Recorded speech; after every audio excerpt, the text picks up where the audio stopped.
Buenos días, jóvenes de primero de la materia de contabilidad 1. En esta mañana vamos a hablar del contenido, jóvenes, clasificación de las cuentas según la naturaleza de su saldo. Las cuentas, según la naturaleza de su saldo, se clasifican en dos: cuentas de saldo deudor y cuentas de saldo acreedor. Explicando un poco, jóvenes, las cuentas de saldo deudor son las cuentas o los saldos que se encuentran al lado izquierdo de una T, o como se le llama, una cuenta de mayor. Acuérdense que hemos hablado que la cuenta de mayor se representa por una letra T.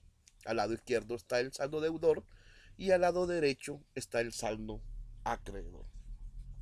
Ahora bien, las cuentas de saldo deudor significa la suma de todos los cargos, o sea, la suma de la columna del debe.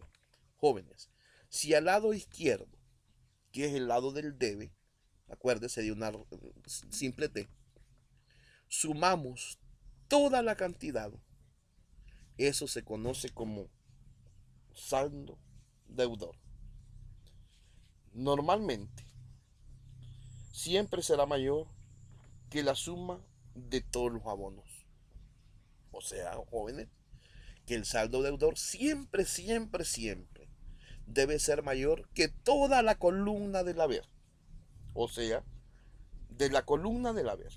En el caso,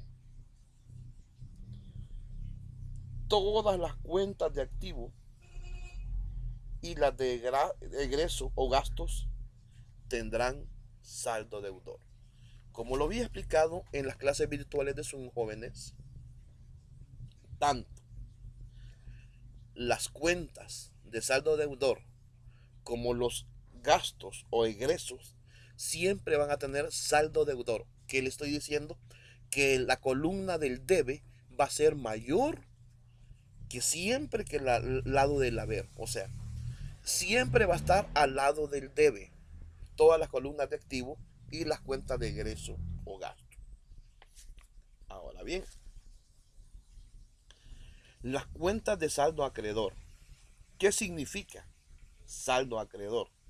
No es nada más ni menos que la suma de todos los abonos normalmente. ¿Qué quiere decir, señores? Al lado del haber, al lado del haber, vamos a tener que sumar cada uno de los datos que se nos arroje, jóvenes. Es así como nosotros vamos a obtener el saldo acreedor. Y este siempre será mayor que la suma de los cargos. En el caso, todas las cuentas de pasivo, capital y de ingreso tendrán saldo acreedor. ¿Qué le quiero decir, jóvenes? El pasivo, el patrimonio o conocido vulgarmente como el capital y los ingresos siempre van a tener saldo deudor. Dije, las cuentas de activo y las cuentas de egreso gasto siempre van a tener saldo deudor, o sea que van a ir al lado del debe. Y las cuentas de pasivo, las cuentas de patrimonio o capital y los ingresos, oiga bien, van a tener saldo acreedor. Ahora bien, es importante hablar de los movimientos y saldos.